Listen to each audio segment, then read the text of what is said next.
2017 yıldan buyan Xitoy hökumətinin Uyğur milli mədəniyyət kimligini yo'qotish uchun yurgizgan bir qator siyosatlari natijasida Uyğur taomlarining xitoylashtirilib kun sari gavdlanmoqda. Yaqindan buyan Xitoy hökuməti xalqaro ijtimoiy taratqularda Uyg'urlarning kiyim-kechaklari, yemak-ichmaklarga oid sin filmlarini Xinjiangni tonishtirish nomida ko'plab hambaklash orqali Uyg'urlarning Junxo millatining bir parchasi ekanligini kuchab tashviq qilmoqda. İctimai taratqularda eng ko'p tarqalgan sin filmlarining ichida Xinjiang taomlari temasidagi ko'p qismli hujjatli film Uyg'ur masalasini tadqiq qilayotgan mutaxassislarning diqqatini tortgan bo'lib, mazkur filmda Uyg'urlarning o'ziga xos bo'lgan milliy tamoqlarining tavalligi, ya'ni Uyg'ur xosligi tilga elinmay, hammasi Xinjiang nomi bilan atalgan, shuningdek Xitoy madaniyatining bir qismi sifatida ko'rsatilgan.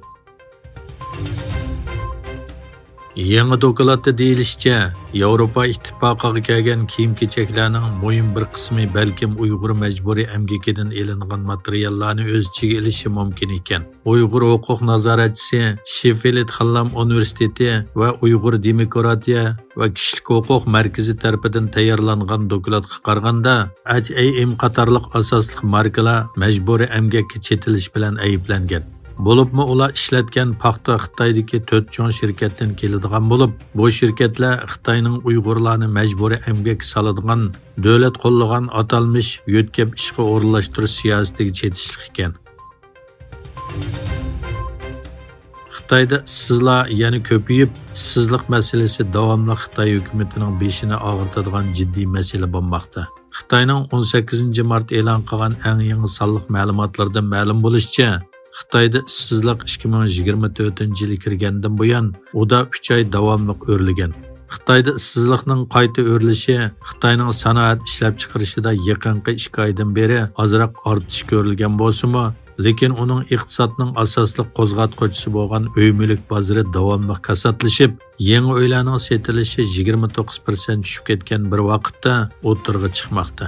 Wall Street Journal gazetining qayd qilishicha, Xitoy yoshlarining ishsizlik masalasi uzundan beri davomlashib kelayotgan andish bo'lib, o'tgan yili 6-oyda Xitoy yoshlaridagi ishsizlik nisbati 21% dan oshib ketgan edi.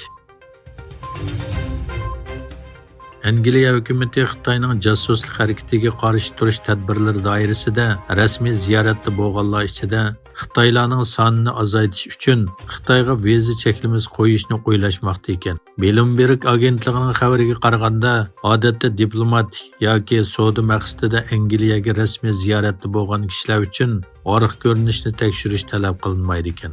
Rishi Sunak hukumati Xitoy hukumatining bu sistemini qalayimqon ishlatilishining oldini olish uchun Xitoy fuqarolarining rasmiy ziyorat vizasini cheklashni planlagan. Reuters agentligining Elon Muskning SpaceX shirkatining Amerika axborot organi uchun 400 jasus sun'iy hamroh yasaganligi to'g'risida xabardan keyin Xitoy Amerikani qo'sh o'lcham qo'llanish bilan aybladi. Xitoy Xalq ozodlik armiyasi boshqaradigan ijtimoiy aloqa hisoboti Jun Ching-Kingning yozmasida Washington Xitoy shirkatlarini Amerikaning bexatarligiga tahdid silish bilan ayblayotgan bir sharoitda SpaceX shirkatining bu programmasining Amerikaning nomussizlik va qo'sh o'lcham qo'llanganligini oshkorlaganligi o'tirg'i qo'yildi. Taliban bayonotchisi Pokiston armiyasining Afg'onistonning chegara rayonlarida elib borgan havo hujumida 3 bolani o'z ichiga olgan 8 fuqaroning qazo qilganligini e'lon qildi.